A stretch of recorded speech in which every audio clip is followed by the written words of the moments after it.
Cuando Dios se propuso diseñar un plan de redención, dentro de este plan de redención, la iglesia iba a ser ese eje central como la esposa de Cristo, el objeto redentor de Cristo. El apóstol Pablo nos dice en Efesios capítulo 5, versos 22 al 32, que la iglesia es la esposa de Cristo. Ya leímos algo sobre esto.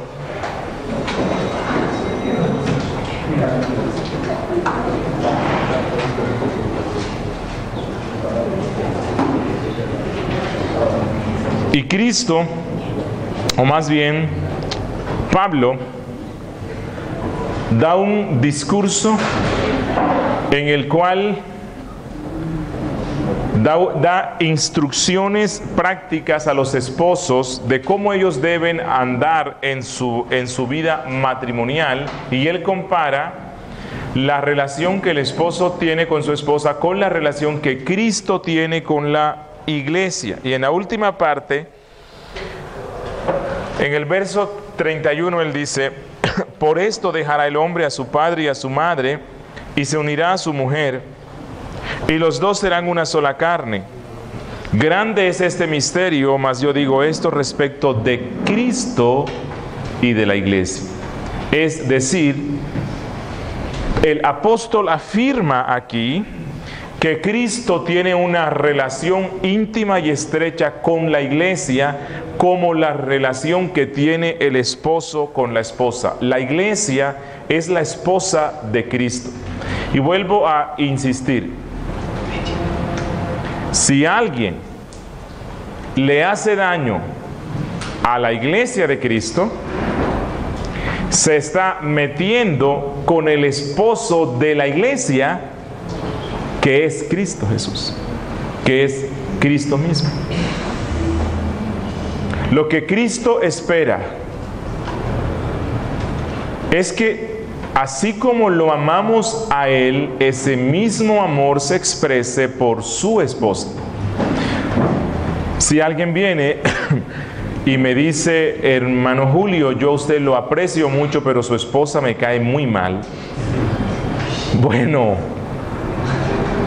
no creo que, me va a ser difícil expresarle el afecto hacia él, porque si alguien me ama y me aprecia a mí, yo espero que también ame y aprecie a mi esposa, porque somos una sola carne.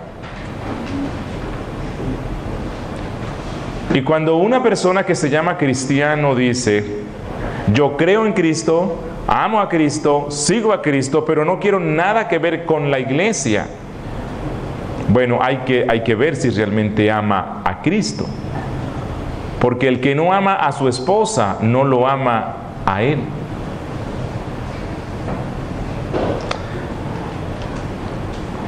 Un padre de la iglesia, no sé si fue en el siglo III, dijo: el que no tiene a la iglesia por madre, no puede tener a Dios por padre.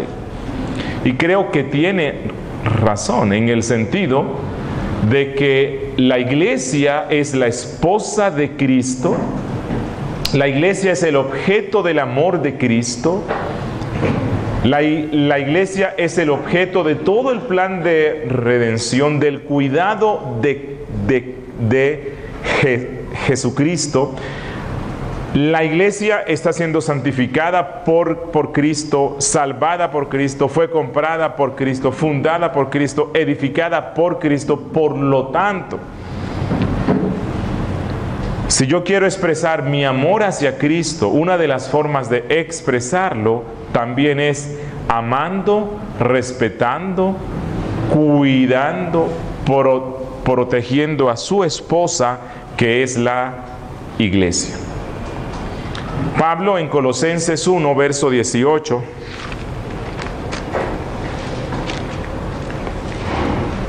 dice que la iglesia es el cuerpo de Cristo. Dice: y Él es la cabeza del cuerpo, que es la iglesia. Él que es el principio, el primogénito de entre los muertos, para que en todo tenga la preeminencia, por cuanto agradó al Padre que en él habitase toda plenitud, y por medio de él reconciliar consigo todas las cosas, así las que están en la tierra como las que están en los cielos, haciendo la paz mediante la sangre de su cruz. Y en el verso 22 dice: ahora os ha reconciliado en su cuerpo de carne por medio de la muerte, para presentaros santos y sin mancha e irreprensibles delante de él. La iglesia de Cristo no solamente su esposa, sino su cuerpo. Y cuerpo significa, y espero que me logren interpretar bien esto, porque no es una herejía cristológica. Así como la cabeza está incompleta sin el cuerpo, Cristo como cabeza está incompleto sin la iglesia. Voy a repetirlo. Y como digo, no lo vayan a llevar hasta límites donde se pise ya el campo de la herejía. Así como una cabeza está incompleta sin su cuerpo, Cristo como cabeza está incompleto sin la iglesia. Dentro del plan de redención, el Hijo eterno de Dios, que es completo y perfecto en sí mismo a causa de su ser divino, la segunda persona de la Trinidad decidió, dentro del pacto de gracia, que es un pacto eterno que Él hizo con el Padre, asumir el rol de cabeza. Y cuando Él decide asumir el rol de cabeza de la iglesia, Él mismo asume el no estar completo sin el cuerpo. Cristo hoy, como cabeza de la iglesia, necesita a la iglesia porque Él mismo se impuso eso. Y siendo que la iglesia es el cuerpo de Cristo, bueno, cuando yo me golpeo una uña, o me golpeo un brazo o una pierna, realmente mi cabeza siente eso. Cuando nosotros vemos que la Biblia nos dice que la iglesia es el cuerpo de Cristo, esto debe ser una razón de mucho consuelo para nuestras vidas. ¿Por qué? Porque el cuerpo es un poquito torpe. En este caso, el cuerpo que somos nosotros, somos torpes. Y nosotros como pies deseamos ir a sitios donde no se debe ir. Nosotros como manos deseamos tocar cosas que no se deben tocar. Nosotros como ojos deseamos ver cosas que no se deben ver. Como boca deseamos hablar cosas que no se deben hablar. Afortunadamente, este cuerpo tiene cabeza. Y afortunadamente la cabeza de este cuerpo no es el Papa de Roma, ni ninguno de los apóstoles falsos que hay hoy, ni nosotros. Porque donde nosotros fuéramos la cabeza del cuerpo, aquí esto sí que no lo salvaba nadie. Pero tenemos una cabeza perfecta, que es Cristo. Y esta cabeza perfecta guía a los pies, a los brazos y a todo el cuerpo para que cumplan el propósito que en esta perfección la cabeza se traza. Cuando Pablo dice que la iglesia es el cuerpo de Cristo, también deja ver la unión mística que la iglesia tiene con Cristo. Se le llama unión mística no porque nosotros estemos de acuerdo con el misticismo o con el neomisticismo que se practica hoy en algunas ramas de la cristiandad, pero a esa relación misteriosa por medio de la cual Cristo, que es Dios, y como Dios siendo el totalmente otro y santo. Él no se mezcla con la creación. Recuerden, bueno, y esto van a verlo en un curso de la doctrina de Dios, la inmanencia de Dios y la trascendencia, ¿cierto? Dios en su inmanencia se relaciona con la creación, pero en su trascendencia Dios no se mezcla con la creación. La creación no puede unirse con la divinidad. ¿Por qué? Porque la esencia de Dios es totalmente distinta. Pero que el Hijo eterno de Dios decida asumir el rol de cabeza de la iglesia y que Él se una con la iglesia y se vuelva uno, insisto, no en el tema de la esencia, pero sí que Cristo, el Hijo Santo y Eterno de Dios, se vuelve uno con nosotros, con la iglesia, es un misterio, y por esa razón a la unión entre Cristo y su pueblo se le llama unión mística. Nuestra vida depende totalmente de Él. Él es el que le da la savia, la sangre, la energía, el alma a lo que la iglesia es. Por eso alguien dijo, donde está Cristo está la iglesia. Sean dos o sean tres, como Él mismo dijo, donde estoy yo, ¿cierto? Sean dos o sean tres si están congregados en mi nombre. Donde está Cristo, la iglesia está, porque Cristo no se separa de la iglesia, porque Él decidió en el consejo eterno de redención hacerse uno con nosotros. Entonces, que alguien diga, no, es que yo estoy con la cabeza, pero no estoy con el cuerpo, eso es una cosa ridícula. Los cristianos que no desean hacerse miembro y congregarse en una iglesia bíblica visible, local, están en contra de la lógica bíblica de la redención y de la unión mística entre Cristo y su pueblo. Octavo, la Biblia nos dice que la iglesia es propiedad del Dios viviente. Vamos a leer Romanos 16:16.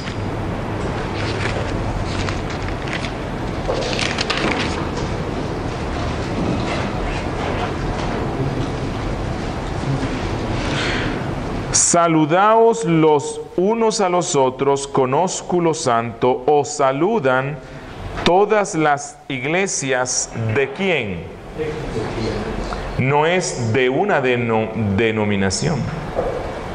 Son las iglesias de Cristo. Si es una iglesia bíblica, el dueño es Cristo. Y es triste cuando nosotros vemos a algunos líderes denominacionales actuando opresivamente sobre algunas congregaciones locales como si fueran propias, como si fueran de ellos. Conocí a un pastor que, con el fin de animar a la congregación a persistir y a continuar yendo a los cultos, él decía, pero es que ustedes me costaron muchas lágrimas, ustedes me costaron mucho sudor. Bueno, eso no tiene por qué tener la capacidad de convencer a nadie. Sí tenemos aprecio por el sacrificio y el esfuerzo que los siervos de Dios hacen, pero si yo quiero convencer a la iglesia de su sentido de pertenencia y de lucha, no tengo que hablar de mis lágrimas, de mi sufrimiento. Debo hablar de las lágrimas, la sangre, el sudor que le costó a Cristo. Cristo mismo la compró con su propia sangre. Le pertenece a Él y no a ningún hombre. Y esa es una de las razones por las cuales el sistema denominacional me preocupa mucho. Porque en este sistema un grupo de hombres prácticamente se convierten en los dueños de todas las iglesias. Y si alguna iglesia, por X o Y razón, llega a alguna comprensión doctrinal distinta, entonces estos líderes denominacionales actúan inquisitoriamente y opresivamente sobre todas estas congregaciones. Las iglesias son de Dios. Y esto a la misma vez nos da consuelo.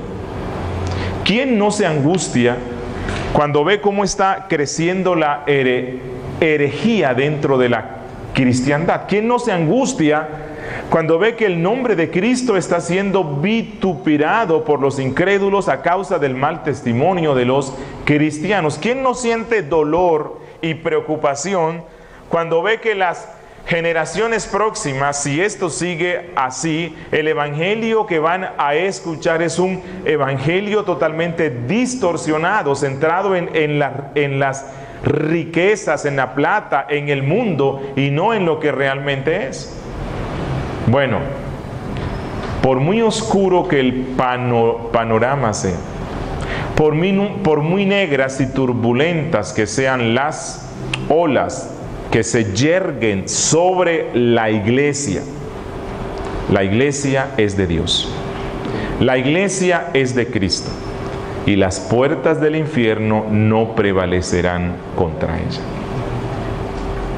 Hay que tener cierta precaución cuando nosotros, con el fin de exaltar lo que el Espíritu Santo hizo en la reforma evangélica del siglo XVI, presentamos la historia como que desde el siglo XV hasta el siglo IV prácticamente la iglesia desapareció y como que no hubo nada de cristianismo. Si decimos eso, estamos yéndonos en contra de las palabras del dueño de la iglesia, que él dijo: y esta iglesia permanecerá hasta el fin, y las puertas del Hades no prevalecerán contra ella. Cristo siempre, en cada tiempo de la historia, se preserva para sí un pueblo, que en ocasiones a los ojos humanos pareciera ser un pueblo invisible. Y es que el pueblo de Dios nunca ha sido mayoría. Siempre el verdadero pueblo de Dios ha sido un remanente santo, y eso es lo que nosotros vemos en la historia. Incluso en Israel, la mayoría de la gente sucumbía ante la idolatría, mostrando su inconversión.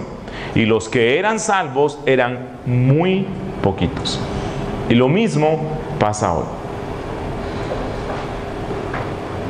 Si hiciéramos una mirada penetrante, seria y bíblica, a la luz del espejo bíblico de lo que la cristiandad es hoy, vamos a decepcionarnos mucho.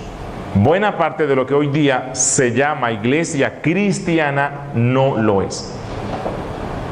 Pero Dios siempre se preserva para sí un pueblo, porque la iglesia es de Dios, le pertenece a Él.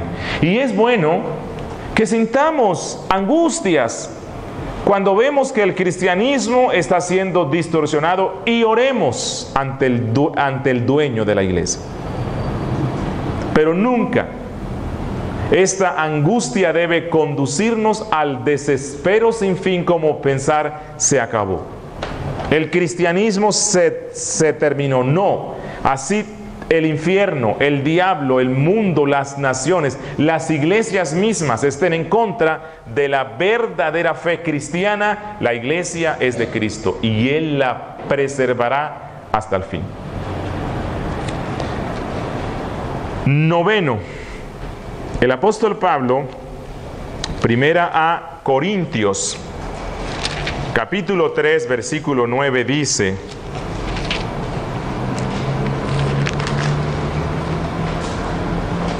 porque nosotros somos colaboradores de Dios.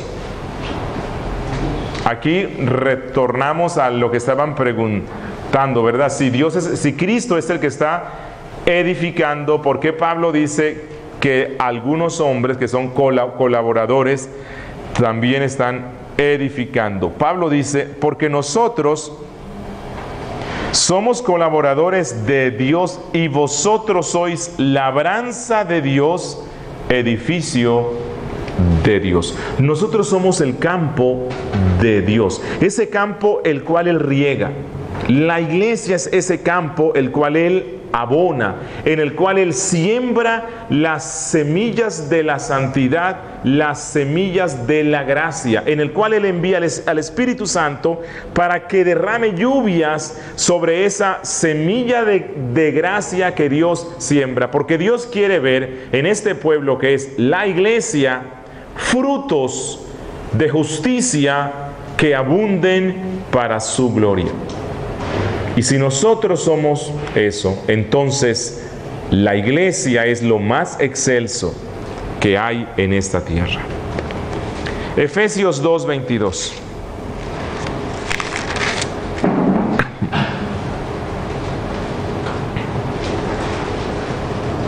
Efesios 2:22 dice Pablo, en quien vosotros también sois juntamente edificados para morada de Dios en el Espíritu. En el antiguo pacto, ¿cuál era el lugar que representaba la morada o la presencia de Dios? El tabernáculo. Dentro del tabernáculo o el templo. El arca del pacto. Sí, pero antes, el lugar santísimo. Y dentro de ese sitio, el arca del pacto. Cuando las personas judías oraban siempre mirando hacia el templo, porque él representaba y en él efectivamente se encontraba la morada del Espíritu Santo. Luego de la muerte de Cristo, en el año 70, el templo es totalmente destruido en cumplimiento de las profecías que la misma Biblia dio y de esas palabras cuando Cristo dijo: destruyan este templo y en 3 días yo lo levantaré. Aunque él hablaba del templo de su cuerpo, su cuerpo era el antitipo, o sea, era el cumplimiento del tipo que era el templo. El templo era una sombra del cuerpo de Cristo, que era el templo de Dios en medio nuestro. Y lo que Cristo dice es: si ustedes destruyen el antitipo, también se destruye el tipo. Si ustedes matan y destruyen a la realidad, automáticamente destruyen a la sombra. Así que cuando Cristo fue crucificado, su cuerpo, que era el templo de Dios en medio nuestro, fue muerto. Pero como el antitipo fue muerto, el tipo también vino a su propia destrucción. Y unos años después, Dios usa al imperio de Roma para que vaya y destruya totalmente el templo. Solo que el antitipo, o sea, el cumplimiento, resucitó y Él es el templo de Dios. Pero como Él es la cabeza y nosotros el cuerpo, la iglesia, entonces la iglesia es ese templo espiritual que Dios tiene hoy. Y Pablo aquí y en todas sus cartas nos muestra que la iglesia es la morada del Espíritu Santo, el templo del Espíritu Santo hoy día. Hoy día no tenemos templos. El único templo que Dios autorizó que se construyera fue el de Jerusalén. Hoy día hay un templo, uno solo, y es un templo espiritual, que es la iglesia, el cuerpo de Cristo, la morada del Espíritu Santo.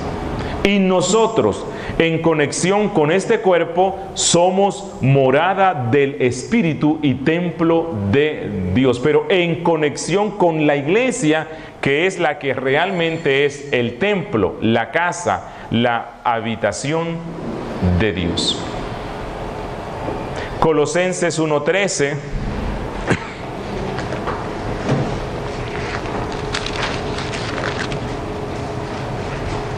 dice: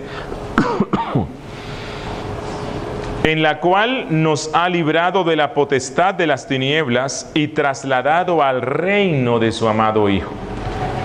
¿A qué se refiere aquí con el reino de su amado Hijo? ¿A dónde nos trasladó Dios? Al cuerpo de Cristo, a la iglesia. La iglesia es la manifestación visible del reino de Cristo. Cuando Cristo vino al mundo, Él trajo consigo mismo al reino. Él es el reino. Y Él lo afirmó, que con Él había venido el reino. Y hoy día nosotros estamos bajo el reino de Cristo. Cristo es el rey de su pueblo, y su pueblo, su esposa, a la misma vez son sus súbditos. Hemos sido conquistados y ganados por este rey. Y nosotros le rendimos obediencia completa a nuestro rey. Obviamente, este reino tiene un ya y tiene un todavía no. Y en ese todavía no esperamos la consumación del reino. Cuando este reino entrará en su etapa final y eterna y reinaremos para siempre con Cristo. No estamos a la expectativa de un reinado temporal de 1000 años como algunos dicen. En este momento nosotros somos el reinado de Cristo. Cristo reina sobre nuestras vidas y Cristo nos libra del diablo y Cristo nos libra del mal. El diablo ha sido atado con relación a nuestras vidas y Cristo mismo nos dice que el diablo ya no puede afectarnos respecto a nuestra salvación. Dios sí le permite que Él haga ciertas cosas, pero Él no podrá nunca dañar de manera completa el reino de Cristo, el cual es universal. La iglesia es ese reino, no terreno, es un reino espiritual. Agustín, en el siglo IV, escribió un libro que se llama La ciudad de Dios. A Agustín, los reformados lo apreciamos mucho. Nos identificamos casi con todo lo que él cree, especialmente en la soteriología. Es un hombre que en su tiempo, en el siglo IV, expuso de una forma clara las doctrinas de la gracia. No obstante, este hombre también afirmó cosas que no son bíblicas, y dentro de estas cosas, él presentó a la iglesia como el reino de Dios.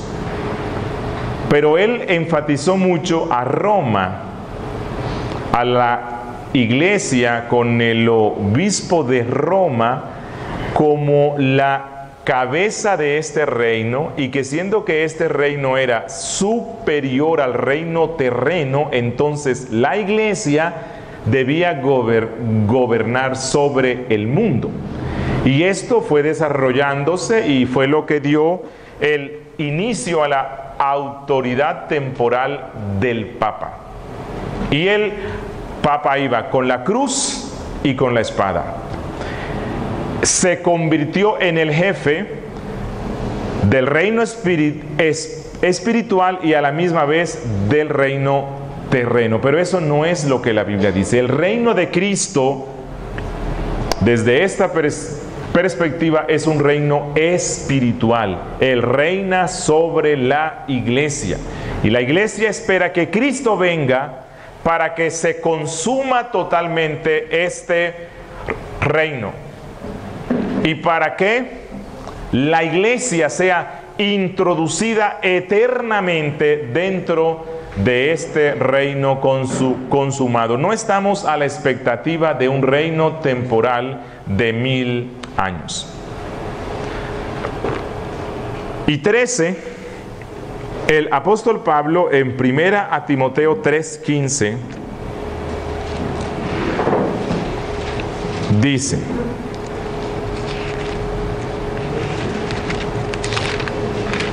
Primera Timoteo 3:15 dice: para que si tardo sepas cómo debes conducirte en la casa de Dios, que es la iglesia del Dios viviente, columna y baluarte de la verdad. Pablo dice que la iglesia es la guardiana y la preservadora de la verdad. Miren, hoy día hay muchas instituciones paraeclesiásticas. Están unas que tratan de preservar la Biblia, ¿cierto? Están las sociedades bíblicas. Están otras que quieren evangelizar al mundo entero. Pero eso no es responsabilidad de ninguna de esas instituciones. La única institución en el mundo responsable de preservar la palabra de Dios se llama la iglesia.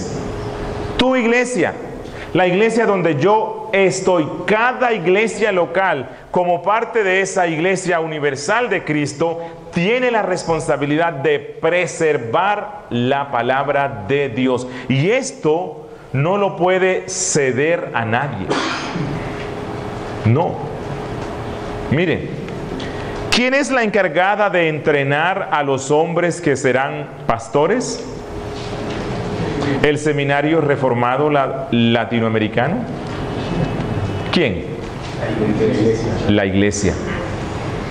La iglesia es la encargada de preparar a los hombres que van a ser pastores, porque ella es la guardiana y preservadora. Cuando Pablo dice columna de la verdad, columna puede referirse a dos cosas en el mundo griego. Puede referirse a lo que sostiene una construcción, ¿cierto? Se convierte en lo que da esta estabilidad, en lo que garantiza que la casa no se caiga. Pero columna en el mundo griego también significaba esa asta que se levantaba en las plazas de mercado anunciando algo. La iglesia cumple esas dos funciones. Ella sostiene y preserva la verdad del evangelio, pero a la misma vez ella es la que lo proclama, lo anuncia para que el mundo pueda verlo. Necesitamos que las iglesias locales recuperen esa responsabilidad que la hemos abdicado y se la hemos dado a las instituciones paraeclesiásticas. La iglesia de Cristo es columna, guardiana y preservadora de la verdad. No sé si hasta aquí hay inquietudes. Dudas. Sí, hermano. Pregunta. Usted ahora hablaba de la inmanencia y de la trascendencia. ¿Se pueden considerar estos dos atributos de Dios? Atributos de Dios.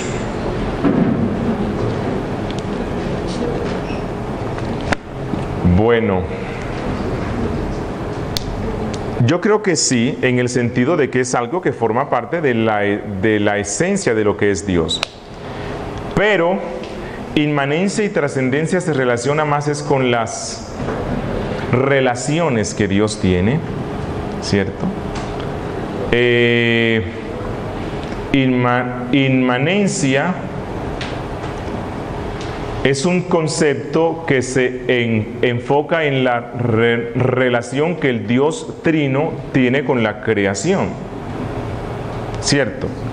En ese sentido, decir que la inmanencia es un atributo de Dios puede significar como que Dios desde la eternidad se relaciona con la creación, pero la creación no ha existido siempre, ¿verdad?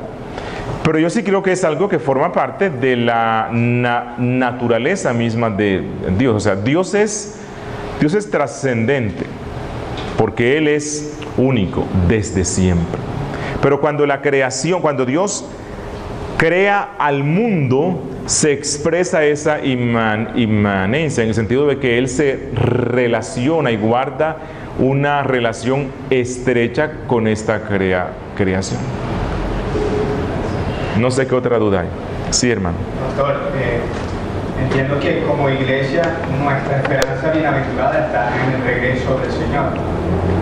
Así es. Creo que el error de muchos dispensacionalistas es que pareciera que la esperanza estuviese en el milenio. Sin embargo, eso implicaría que el milenio no es algo que va a ocurrir o va a ocurrir considerando lo que dice Apocalipsis. Bueno, tú comprenderás que en la interpretación histórica escatológica que la iglesia hace, han habido varias escuelas que se logran ver hoy respecto al milenio. Está la escuela amilenial, que ha identificado en buena parte a los reformados, y la cristiandad yo pienso que desde el siglo II. Está la escuela premilenial, está la escuela postmilenial. Cada una tiene sus textos y para defender esto, ¿verdad? Yo no sé, yo pienso que la iglesia se ha enfrascado en discutir unas cortas declaraciones que unos cuantos versículos de la Biblia escritos en un lenguaje figurado dicen sobre ese tema, y le hemos dado más importancia a esos 1000 años que a ese objetivo por el cual Juan escribe el Apocalipsis. Entonces, particularmente considero que no es lo más fundamental discutir ese tema de esos 1000 años de los que se habla allí, que no se habla sobre eso en ninguna otra parte, ¿no? Hermano. Ya que tocamos de nuevo el tema del dispensacionalismo, si bien no importa mucho como ciertamente desde la perspectiva reformada, qué punto de vista escatológico que se tenga acerca del milenio, premilenialismo y todo, ¿cómo puede influir una postura escatológica equivocada en la vida de un creyente? Porque creo yo que no es igual estar de repente en la verdad que creen los reformadores históricos, que es el amilenialismo, a creer en el premilenialismo. Está esperando que un rapto que no va a ocurrir, y tu proceso de santificación continuo se ve como no se ve afectado, pensando que te vas pronto y bueno, no va a pasar nada, yo no voy a atravesar esa gran tribulación, cuando creo que el proceso de santificación más bien nos muestra providencialmente que quizás lo debemos pasar, y por eso el Señor está probando esos caracteres nuestros. ¿Cómo influiría eso? Sí, yo sí creo, José, que las doctrinas, esas que consideramos como no fundamentales, lo que uno crea sobre ellas nos van a afectar, así sea la doctrina que nos parezca más pequeña. Eso va a afectarnos positivamente o negativamente, y la interpretación escatológica que yo tenga me va a afectar indiscutiblemente en lo que soy. Por ejemplo, algunos proponentes y seguidores de la doctrina premilenial, ellos creen que Cristo viene, se lleva a su pueblo, pero no a todo su pueblo, sino que se lleva a los cristianos espirituales, y en la tierra se quedan los cristianos carnales, un concepto que no es bíblico.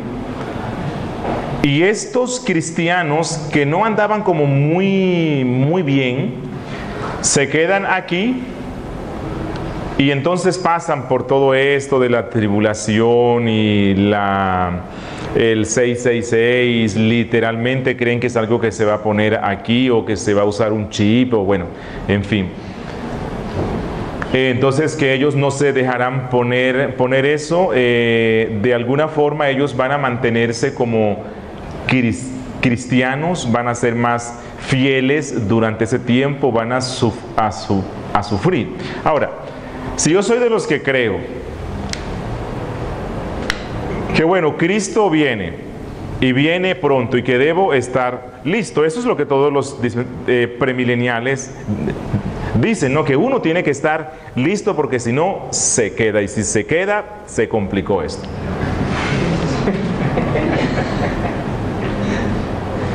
Pero que existe una segunda posibilidad, que Cristo viene por su pueblo, se lo lleva, pero si te quedas, existe la posibilidad de que tú seas salvo ya no por gracia, sino con tu propia vida. Mira, eso tiene implicaciones en la santificación. Eso tiene implicaciones en nuestra responsabilidad cristiana. Porque bueno, ok, no, yo soy de los que me voy a quedar, pero pues yo tendré que dar mi vida y tendré que hacer eso. Si no fuiste capaz de sacar media hora diaria para estar en comunión con Cristo, ahora que cuentas con todos los medios de gracia, ¿tú sí crees que vas a ser posible de dar tu vida por Cristo cuando la iglesia supuestamente no esté, ni el Espíritu Santo? Porque hasta donde tengo entendido, cuando Cristo se lleva a la iglesia, con la iglesia, bueno, en esta interpretación, con la iglesia se lleva al Espíritu Santo.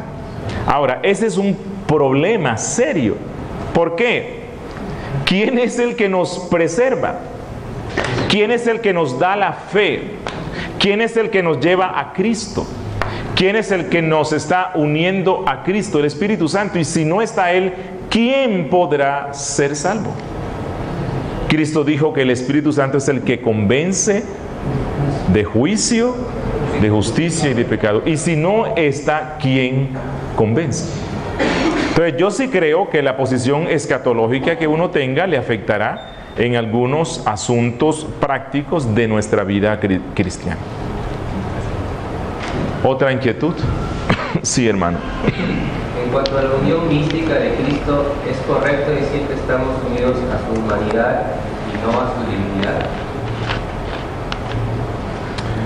Me la pones difícil. Qué malo eres.